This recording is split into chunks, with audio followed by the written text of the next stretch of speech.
Hello everybody, my name is Aceface. Today we're going to be doing some high-sec exploration in the Hecate again. I really like this railgun Hecate. It's so good. It's cheap, it's really fast, and it is fully utilizing the fitting capabilities of the ship completely. It's so close cut, this fit right here. We really are capitalizing on all the attributes of this ship. So this is just really a pretty high DPS or relatively high DPS railgun Hecate with some pretty decent range, and this sensor booster is so good. It makes you lock up stuff super fast. So I have actually got a 4 out of 10 if we go here and go in escalations. I got another 4 out of 10 in the system of Hutaken, and in the meantime we're going to go here and just like scan, do anomalies and see if we can find anything on the way here. And I also want to do is that when we get to this 4 out of 10, I wanted to see if we can go for the radiating telescope straight away without destroying any of the enemy ships. I wanted to see if that's possible, because if it is possible, that would be good. I mean, good for speed, but also it'll be a good tank test, because if we don't destroy anything and just go for the radiating telescope or the boss structure straight away, it will be a lot of DPS and just good idea of how good we're able to tank. We're able to tank pretty good because we've got a pretty high kinetic resistance. We've got the kinetic reinforcer right here, which is just going to be really good against Garistas. And then we also got the high-grade Asclepians in as well, really overkill. But you don't need the high-grade Asclepians. The thing is only that I'm saying is that you might just want to be a little bit more cautious, not just jump straight in like I'm doing right now if you're not using the Asclepian implants. But it's still got a pretty good tank even without the high-grade Asclepian implants. With this Dark Blood small armor repair, I'm just going to go straight in. See if you can find some interesting anomalies on the way, because it's just so... The dopamine kick you get from just getting those escalations is just... It is a unique experience. It feels like winning the lottery or something like that. Not that I have any experience of that, but... It's a very satisfying feeling when you get those escalations. And the Hecate, I think it just looks like a really good ship as well. One of a really good ship. Maybe it's not my favorite looking ship, but it's one of those good ships that I like a lot in terms of its appearance, especially when it's in the sharpshooter mode. So actually doing stuff while you're in the in a ship that looks good, that is quite effective, feels very good. Let's see if we can even get a kill here, because there's a competition on the grid. Did we get that kill? Yeah, we did. Okay, so we're pretty effective here. We lock up stuff super fast, so people are often not able to lock stuff up before we're able to. Got the sensor booster, which is really nice. You can just almost one-shot these guys. Pop. There we go. You see, we got all those wrecks and we hardly did anything. We just, we did do stuff, but what I mean is we came here afterwards and we still managed to secure more than half the wrecks, because we lock faster than frigates, I think, and we lock a lot faster than cruisers, and cruiser DPS is usually not going to apply that great compared to our DPS, which is going to pretty much apply perfectly with these railguns right here.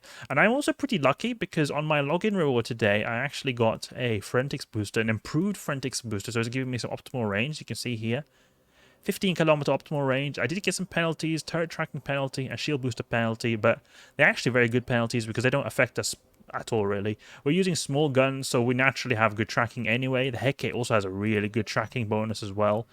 And then the shield boost doesn't matter at all. It's not like we're going around with shield boosting ships, but it is actually just something that you keep in mind if you're doing high risk or activities, or activities which you have a lot of stuff on the line, like T6 Abyss or the Triglavian hunting.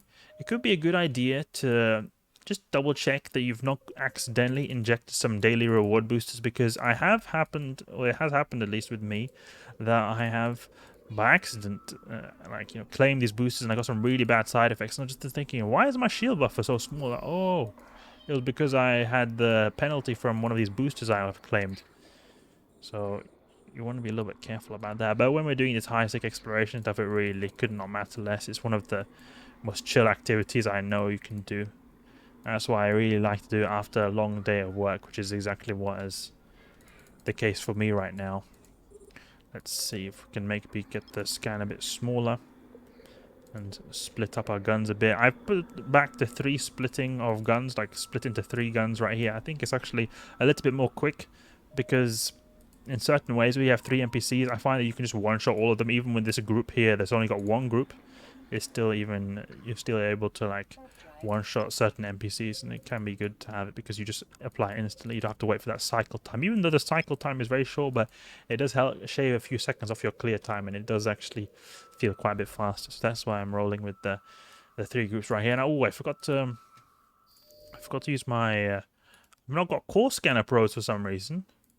It's a bit annoying. Oh wait, no, I've got some deployed in space, and I somehow lost my backup set because it happened yesterday that when I was doing some exploration in this, I logged off. I think it was a downtime, or just I logged off, and I had my probes in space, and I think that when you do that and you log off long enough, then they will disappear if you do not recall them. So at least somehow I've lost 8 of my probes. It's a bit unfortunate because they were Sisters core probes.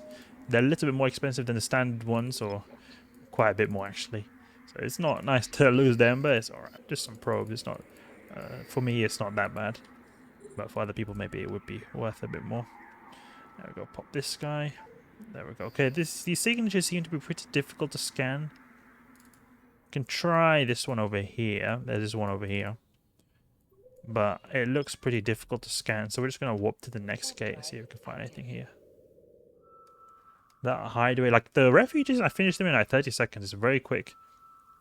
Really quick. Like, I think it's even faster than a Skybreaker, actually, because the thing is, the Skybreaker hits a lot of stuff that's not necessary as well. Here, we're just like tactically just shooting everything at once, but in some waves, I think the Skybreaker can be quicker, but I feel like the refuge is really quick. Like, we finished them in like 30 seconds, so it's just so quick how quick we like complete those sites.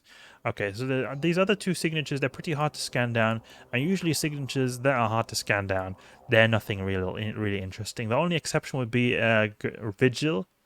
The Grister's Vigil, they're a little bit more difficult to scan down, but still, I don't really, the like DED sites and that kind of stuff, that good stuff, they're usually very easy to scan down.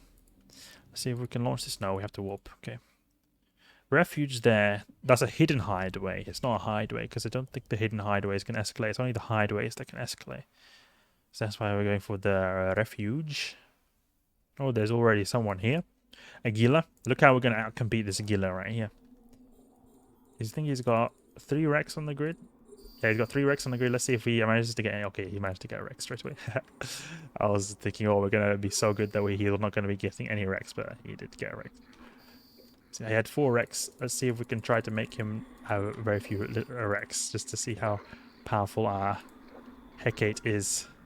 The lock speed really helps with these Aguilas, but they do have the auto-targeting, or like the, you know, the automatic aggression from the drones, which can help them out a bit actually. Sometimes when I use Aguilas to do this kind of stuff, I just deploy the drones and they'll automatically take with their own initiative, just take out the NPC. Let's see now. Okay, yeah, he got quite a few, so he had 4, and then he got 3 more. But we got all these, so that's still pretty good, like competing from this Hecate right here. Okay, Halaima, the home system of code, the ganking alliance. I think so, at least, because they've got this thing, like they've got this manifesto, something they follow. The Code Alliance focuses a lot on high-sec ganking, and they have this like manifesto called something like the New Halaima Law of High-Sec or something like that. So I think this like they want to make a new Halaima or something where they want to have a new high-sec where there's no people using autopilot and doing stuff in high-sec without getting ganked. So they are one of the systems which means a lot to them. It seems like we're going to pass by. Let's see if maybe we will see some in here. No, I think these harvester guys are. Perhaps because you got 0 security standing. Or it could just be someone. This is an alt who no one's used. Because when you start out in EVE Online, you also have 0 security status, I believe. Oh, look here. Are these gankers? Yeah, this guy is a ganker. This guy I don't know though. They're saying 07 to me. Haha.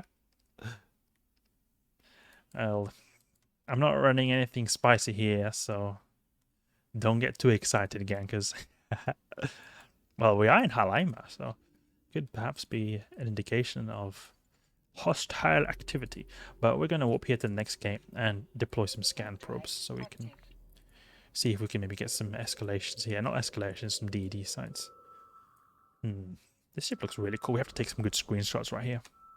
Oh, these signatures seem pretty easy to scan down. We're gonna try scanning these guys. Maybe we could get some good combat sites. I mean, not necessarily all DED sites that, or sites that are not DED sites are bad. There can be some that can be good at times. Wormhole. One like here. Like, I know we can get some of these drone sites like Chemical Yard and that kind of stuff. It can sometimes be good. I think also the desolate sites can be good because they can drop like a drone ship of some sort. But we're not encountering any. We're just encountering wormholes. Okay, but here we are. We're in the system of Hutaken. We're going to go here and run this 4 out of 10 DED site of the Guristas. So let's see how this goes. We've got 3 jackdaws here in the system. I wonder what they're doing. Maybe they're doing Abyss. Completely possible. Though it may be not the smartest idea to do in the 0.6 system. Probably better to do in a 1.0 system, so it'll be less easy to get yanked. But maybe they also want to do it to be less obvious as well. I mean, it could also be that, oh, gankers think who is stupid enough to do Abyss in a 0.5 system. I don't know. Maybe a little bit of reverse psychology, who knows. Okay, we can reload the 4 scanner probes. That's why it's always good to have 16, because then you have to manually reload them like this. If you've got 8, then you have to manually reload them. If with 16 you don't have to, they'll automatically reload. Tank is really no issue. So I'm just going to go straight in, pop all the frigates. We'll just sort by distance here. Take all these frigates out. Yeah, this is going to be a steamroll. We go towards the gate and blast away. These cruisers do damage, but I mean, it's not that bad. They don't do a whole lot of damage. We tank quite good. And these frigates only do damage when they're close. And they're even gradually aggressing, so they're not even fully aggressed us. We are super Hecate. We're just obliterating these guys without any issue at all. Like here, what I'm trying to do is just trying to be as like brutal as possible, not caring at all about really my own survivability. Just going in and trying to do this as quick as possible without really any compromise to completion time. We're not going to try to kite. I'm just going to go towards the gate. We can maybe even use, okay, we'll use the armor repair now. We'll maybe take out these guys here. There we go. All frigates are down. There we go. And now we'll take out Pith and Mortifier. Yep, look at that tank. It's holding really well. We can even turn off the Afterburner since we're going to get out of range now. All of these guys are really close. So we'll actually, what we'll do here is we'll group these guys into one group, because it's going to be a bit annoying when they're all separated in their groups like they are now. Should maybe go a little bit faster perhaps. Let's see now. We'll move slowly towards the gate so that we still stay aligned, but we're not going to drift too far away from these guys. We'll shoot the furthest stuff away so that they'll not be able to get out of range of our railguns. Oh, look how quick they're going down. I've actually got the tactical destroyer down to level 4. I actually got one of those special, login rewards. You know how you get the 150,000 skill points every 30 days? I got one today, actually. So I used that on getting, Galenta tactical destroyer to level 4, because before, when I've been previously using the Hecate, it's been a level 1 really bad, so it's nice to be able to now have actually a decent amount of trained skills. And we do quite a bit more DPS than a Confessor does now. We get a 430 DPS, that's really good. Okay, there we go. Destroy this guy now. Impithum Inferno. Goose Scout Officer. And the good thing about the Hecate is it's got so good tank with the defense mode. So as soon as we've destroyed the radiating telescope, we can just switch over to that.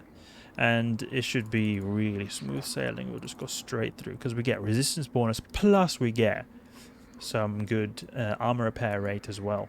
It does use a lot of cap though, so we have to just keep in mind to not cap ourselves out. But it shouldn't be too bad. Keep moving forward. We have to reload now. It's been annoying to have to reload all the time, but that's what happens when you have such a high fire rate like we've got in this ship. It's got really high fire rate with Hecate's bonuses to fire rate. Popped. And this guy, he's got very little tank. He'll die very quickly. Look at that. The shield almost half. Yeah, half from one shot. Just like that. Boop. He is popped just like that. Okay. reload this. Oh, actually, I forgot that guy, Garista Scout Officer, the last guy, he could have actually dropped the Dread Garista's module, so perhaps it would have been a good idea to, like, check his loot. Okay, we'll go for Spike, just do a little bit of initial DPS on the Scout Outpost. Now when we're in range, we're going to use the Antimatter, the high DPS ammunition. So let's see if we can sort of orbit like this. We'll do like this. As soon as we are in range, we're going to try not destroying any NPC at all. I mean, obviously, if we have to, we'll do it, but we'll try not having to destroy any NPC at all. We can... Actually, we should have these range scripts. They're good, but not the targeting. We don't need that. We just want to conserve a bit of capacity is what I'm trying to say for when we use defense mode, because our armor repair does have a bit faster rate or faster cycle time, so it will consume more capacitor. Obviously, it will be faster as well, better at delivering reps, but it will use more capacitor. So I'm trying to save a bit of capacitor right here. And I'm using my speed as well to my advantage to just reduce DPS from the NPCs as well, because the Pit and Mortifiers do more damage, and just in general the cruisers. There's a lot of missile-based weaponry in the Garistas, so they will be doing more damage when you're slower. So I'm just going to see, yeah, tank is really good. That's really great to see. So what we're going to do here is just go here to the side and then boom, straight in with the defense mode when we have taken out this radiating telescope. It has got a big structure, so it will take a little bit of time to get through that compared to the armor and shields, but hopefully not too long. And we are repairing as well, like an absolute boss. It has a lot to do as well with the high-grade Asclepians. I am cheating a bit, sorry guys. So if you guys go with this fit and you're not using the high-grade Asclepians, you'd probably have to take out some NPCs first, but I like to use them. They're pretty cool. They give you the good training time as well. Alright, so it seems like my tank is just going a little bit down, but it's alright. This is soon dead. And it was also, I think, because we sort of... Both we went to these frigates, they're now in range. Oh, they need to go in defense mode now. But also because we slowed down a bit when we took that turn over there. And absolutely nothing.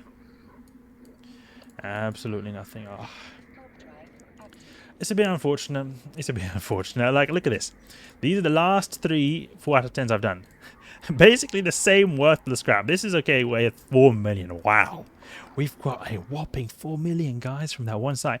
And then these ones, absolutely nothing. I may as well mine a piece of Veldspar and get more ISK than this. Or not, maybe not one piece of Veldspar, but like a couple of cycles, and it'll be more than this right here. I just know, you know what? One slide of Project Discovery is more ISK than these give. But it's just the way it is. It's the nature of the DED side. Sometimes they're good, sometimes they're bad. Sometimes you get that Pitham C-type multispectrum shield hardness. Sometimes you get absolute trash like we've got now. Maybe next time will be a better module. Anyway, hope you guys enjoyed the video. If you did, please leave a like and subscribe. I'll catch you guys later.